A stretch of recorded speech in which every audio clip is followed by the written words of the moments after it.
The call of duty, my brothers and sisters, is a call to you. A call to you, my brothers and sisters, to take up a duty, to fulfill an obligation, to do something that has been ordered by Allah subhanahu wa ta'ala upon you. And that is, my brothers and sisters, the duty, the obligation of calling those people who are not Muslim to Islam. We've heard, brothers and sisters, about the hellfire. We've heard the wisdom of this religion. Even the rulings, the Sharia, the Hudud. Part of the wisdom of that is to save people from the hellfire. They all have a right on you.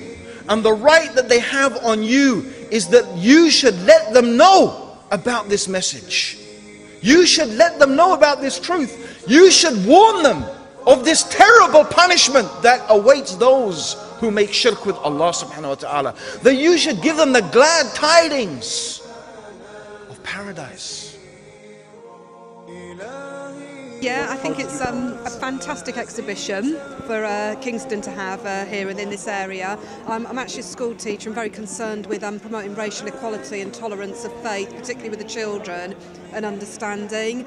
I think particularly with the Islamic faith, with the current climate, it's very good for the children to be aware of the, we can all live together, work together and to get along. So I've gained some better understanding for myself as a teacher and to pass understanding on to the children, and just thoroughly enjoyed it. I think the way that it's really shared, and there's a wide range of people in here, young, old, people of all different faiths and cultures. I think it's absolutely fantastic. We need to have more of this.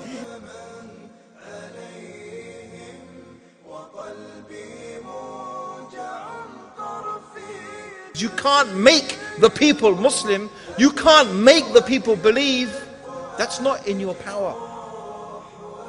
And that's not in our power, brothers and sisters.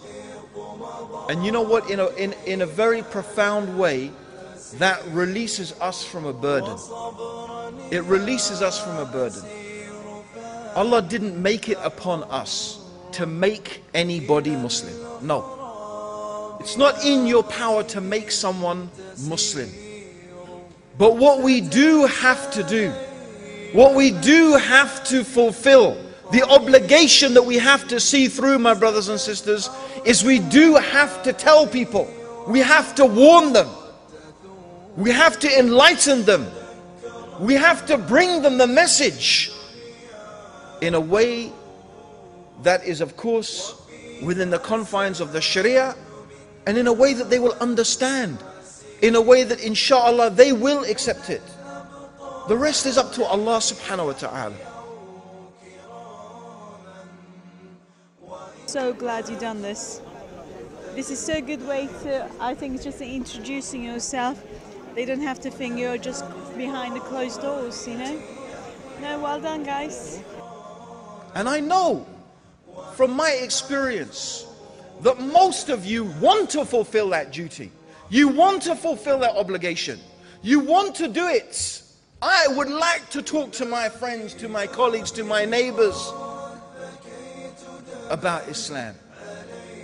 But most of us just don't know where to begin. I got a lot of information and I understood and I knew it was the right thing to do, because what kind of life can you live knowing that you're not doing the right thing when you're supposed to do the right thing? So that's why I chose today to become a Muslim. I have to correct you on that. Basically, the Quran has been preserved in the very Arabic language that it was actually sent in. In fact, you will not find two versions of the same Quran anywhere on the face of the world. Yes, there are translations of the Quran to aid people like you and me to understand it in our language. But the original text, which we recite in prayer on a daily basis, is the same wherever you go in the world. In fact, for 15 centuries, unlike the Bible, you will not find two copies of the Quran where a single dot is actually changed. Just like cytoplasm, right? The cells in our body are made of what? 80 to 90% of water. So from these three verses in the Quran, you see how can that have been uttered from an illiterate man, which is well known? Even Richard Bell, the famous Orientalist, said Muhammad, peace and blessings be upon him, was definitely an illiterate man. So from this illiterate man, in an illiterate society where they thought the sky was being held up by mountains, how can these words be uttered at that time? And today that's the first occasion where an event of this type is happening. So the event inside, just to give you an idea of what's inside, is all about exhibition Islam, it's all about presenting Islam, it's all about creating a nice environment for everyone to be able to learn about Islam. The core issue, brothers and sisters, is to make them know who Allah is. To make them understand the things that they worship besides Allah, they are false. To realize, make them awaken within them.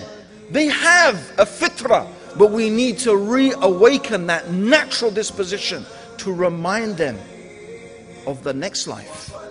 That this life is not the end of all things. Rather, this life is a test. So these are the core things, my brothers and sisters.